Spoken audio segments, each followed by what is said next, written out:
telefón, ale ho nezdvíha. Zvoní telefón, akože nevníma a bude zvoniť ďalej, až ti to bude trápne. A keď ho potom zvihne, pravdu pre tebou zaprie, tak aspoň napíš správu: ja som tu vážne nebol, že ti neklamem, myslím to vážne s tebou. Ty máš predtuchu, že ideš čiernou dierou, že ideš nakoniec, kráčaš opačným smerom. Tak začnem tlačiť na teba, začnem ťa otravovať. To je ten čas, keď mi ho prestaneš opätovať. A ja si myslím, že je za tým takto iný. Stále ti vypisujem aj práve v tejto chvíli. Som taký neznesiteľný, som taký strašne trápny. Bojím sa toho, že ťa stratím. Darmo hľadám ten čas, ktorý nevrátim. Vidím to tak, že už sa nám to kráti. Ja to viem, že ťa postupne strácam. Dal som ti všetko a na to doplácam.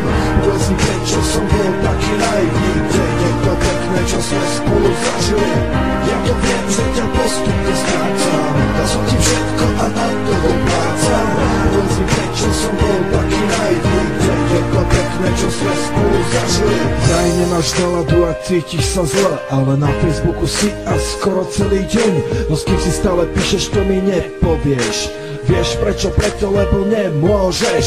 Si samé tajomstvo a nesedia ti vety. Raz povieš, že si sama, raz povieš, že si s niekým. Najprv si na nákupoch a potom si v kine.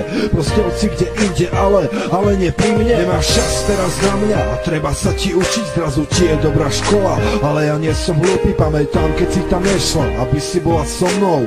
Teraz preto stresuješ a ponávaš sa domov. A ešte asi ďalších milión vecí, ktoré sa mi vážne už nechce riešiť. Aj tak to nemá zmysel, hoci čo spravím, som zlý. Strácam ťa a to nezmení už nik. Ja to viem, že ťa postupne strácam. Dal som ti všetko a na to doplácam. Povedz mi, prečo som bol taký naivný. Kde je to pekné, čo sme spolu zažili. Ja to viem, že ťa postupne strácam. Dal som ti všetko a na to doplácam. Povedz mi, prečo som bol taký naivný. Kde je to pekné, čo sme spolu zažili.